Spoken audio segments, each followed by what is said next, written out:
भगवते वासुदेवाय नमः। नारायणाय कृतगुरुर्भगवन् नमस्ते। सर्वं विष्णुमयं जगत। सभी को राधे राधे, जय श्री कृष्णा। मेरा नाम आचार्य सुनील कुमार पयासी है। आइए माघ मास कृष्ण पक्ष में षटतिला एकादशी का महत्व जानते हैं। षटतिला एकादशी, इस एकादशी का नाम क्यों पड़ा?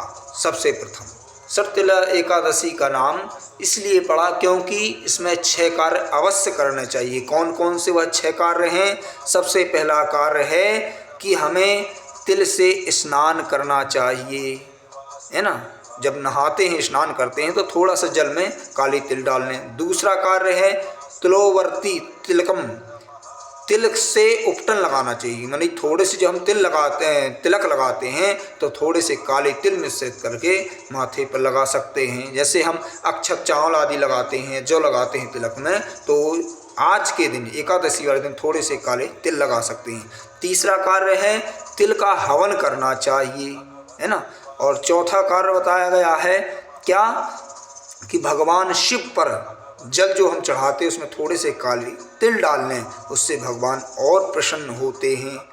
5वां कार्य बताया गया है कि तिल जो हम एकादशी के दिन जल पीते हैं, वैसे तो पूरे दिन जल नहीं पीना चाहिए, हम जब व्रत रहते हैं तो एक आध बार पीना चाहिए, तो थोड़े सा जल में उस काले तिल को डाल लें। और 6वां कार्य कहा गया है तिल दाता च भोक्ता च षटतिला पापनाशनी। पद्म पुराण में कहा गया है कि तिल का दान करना चाहिए, है ना। इस प्रकार से 6 कार्य हमें अवश्य करना चाहिए।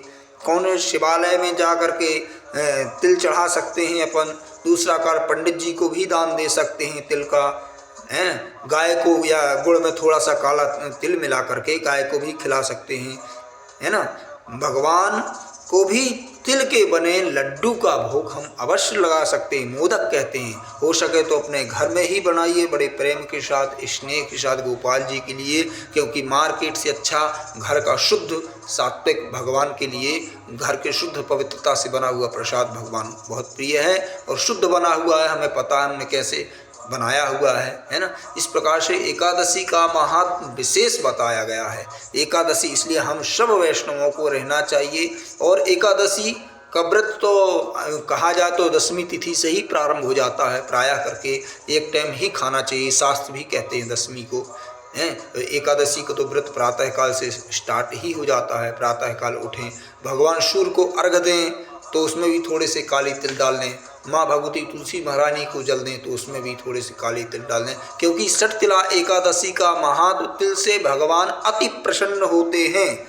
क्योंकि तिलोदिके लक्ष्मी प्रसन्नयेत, पद्म पुराण में कहा गया है कि तिल से लक्ष्मी भी प्रसन्न हो जाती हैं, साक्षात लक्ष्मी, है ना। तो इसलिए हमें तिल से अधिक कार्य करना चाहिए। और एकादशी के दिन व्रत रहें तो भगवान का नाम स्मरण करें, अधिक से अधिक हो। विष्णु सहस्त्र नाम और गजेंद्र मोक्ष, राम रक्षा स्तोत्र, गोपाल शास्त्र नाम, भागवत जी आदि आदि का पाठ करना चाहिए, हैं। वैसे तो एकादशी में बताया गया है कि निर्जला रह सकें तो उतना ही अच्छा है, बहुत ही अच्छा बताया गया है। लेकिन यद्यपि फिर भी एक टाइम शाम के शाम टाइम फलाहार सभी लोग करते हैं, करना चाहिए। व्रत का पालन करना चाहिए, अधिक से अधिक शुद्ध सही बोलें, झूठ ना बोलें, अपनी वाणी से मधुर वचन बोलें, कटुता ना हो हमारी वाणी में, प्रसन्नता पूर्वक हो, सबके प्रति स्नेह भाव हो। गाय के दर्शन करें, साधु संतों के दर्शन करें, देवालय आदि में जाएं, बैठ करके माला करें, द्वादशाक्षर मंत्र का ओम नमो भगवते वासुदेवाय, इस प्रकार से भगवान का घर में ही बैठ करके स्मरण करें। यह एकादशी का हमारा महत्व है, क्योंकि एकादशी व्रत रहने का मतलब ही है अधिक से अधिक भगवत सेवा, भगवत चरणानुरागी बने, भगवान की सेवा करें, पाठ करें भागवत जी का, आदि आदि साधु संतों के दर्शन करें। पाठ पूजा मन नहीं लगता तो देवालय आदि में जाएं, भगवान शिव के दर्शन करें, लक्ष्मी नारायण भगवान के दर्शन करें, बाल कृष्ण लाल के दर्शन करें। इस प्रकार से दर्शन करें और ऐसे ही हम अपने पूरे व्रत का पूरा दिन निकाल दें, अधिक से अधिक भगवत चर्चा में निकालें। कहने का तात्पर्य भगवान की कथा में, भगवान के स्मरण में, भगवान के भजन में, भगवान के पूजन में। इस प्रकार से हम एकादशी का जो दिन है हम व्रत रहते हैं तो इस व्रत को अपने ऐसे निकालें, झूठ ना बोलें, किसी को गाली आदि ना बकें अपने मुंह से, अधिक हो सके तो प्रसन्न रहें और दूसरों को भी प्रसन्न रखें। दूसरी बात है कि अब हम एकादशी का व्रत रहते हैं, व्रत रहे, अब पारायण कब करें, तो पारायण का जो समय बताया गया 26 जनवरी को 7:22 से लेकर के आप 9:30 बजे तक का समय है जो प्रातःकाल, उस समय आप पारायण कर सकते हैं बड़े प्रेम के साथ, स्नेह के साथ। और आप सबको बड़े प्रेम भाव आदर के साथ सभी को राधे राधे। जय श्री कृष्णा। एकादशी की हार्दिक शुभकामनाएं आप सबको। राधे राधे।